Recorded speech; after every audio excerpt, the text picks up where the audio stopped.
Nagtipon-tipon sa Albay Astrodome sa lungsod ng Legazpi kahapon ang mahigit 100 bata at mga magulang mula pa sa iba't ibang lugar sa rehiyon upang ipagdiwang ang World Day Against Child Labor. Isa sa mga naimbitahang dumalo, ang 47 anyos na massage therapist na si Rowena ng Manito Albay. Aniya, ayaw niyang mapabilang ang kanyang 2 anak sa mga bata na sa murang edad ay napilitang maghanap buhay dahil sa hirap ng buhay. Kaya naman kahit maliit ang kita, ay pinagtsatsagaan niya ito para sa magandang kinabukasan ng kanyang mga anak.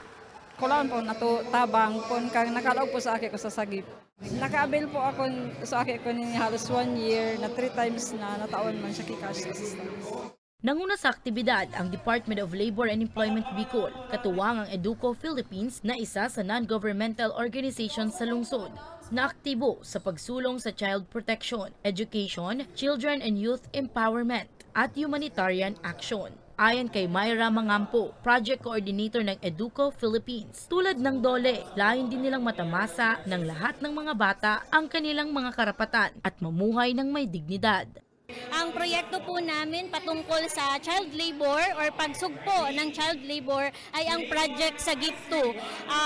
Ang intervention areas po namin ay Karamuran area, Albay area, and Sorsogon area kung saan ang nako-cover po nito ang 450 child laborer. Ang mga magulang po ay isa rin sa mekanismo ng aming proyekto kung saan nagbibigay po kami ng mga livelihood project or assistance, maging ang cash assistance para patuloy po ang ating intervention at tuluyang mawala po sa pagtatrabaho ang mga batang ito. Siniguro naman ng DOLE Bicol na patuloy silang gagawa ng mga hakbang o inisyatiba para mailigtas at matulungan ng mga bata na sa murang edad ay sumabak na sa pagtatrabaho.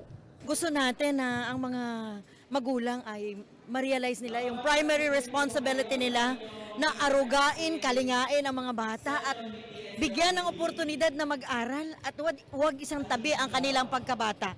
Hindi responsibilidad ng mga bata ang magtrabaho para sa pamilya.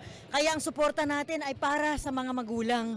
Nandito ang members ng Regional Council Against Child Labor para tumulong doon sa support services natin for the parents. And we are here because we wanted the children to be rescued from the worst forms of child labor. Ilang mahalagang kaalaman kaugnay sa child labor ang tinalakay din sa aktibidad. Kasabay nito, hinikayat ng DOLE Bicol ang mga magulang na maging mabuting halimbawa sa kanilang mga anak. Samantala, naimbitahan din sa aktibidad ang social media influencer na si Anthony Pangilinan na nagbahagi din ng makabuluhang mensahe sa mga dumalo. Pinapasa lang naman namin ang natutunan namin ni Maricel. I'm just here to share what I've learned. And that's what this is all about. It's about sharing, helping the community. Kung anong binigay sa iyo, you overflow and pour out to others. And I hope that, well, medyo nakita ko naman na nakikinig sila. Medyo tinamaan sila. Importante yon. Nagpa-istorbo sila. Sabi ko nga sa simula ng talk ko, ang nagpapa-istorbo, nagbabago. Nag-alok din ang organizers ng libreng masahe, manicure and pedicure, gupet at iba pa sa mga benepisyaryo. Para sa mga balitang Tatak Bicol, Danica Garcia.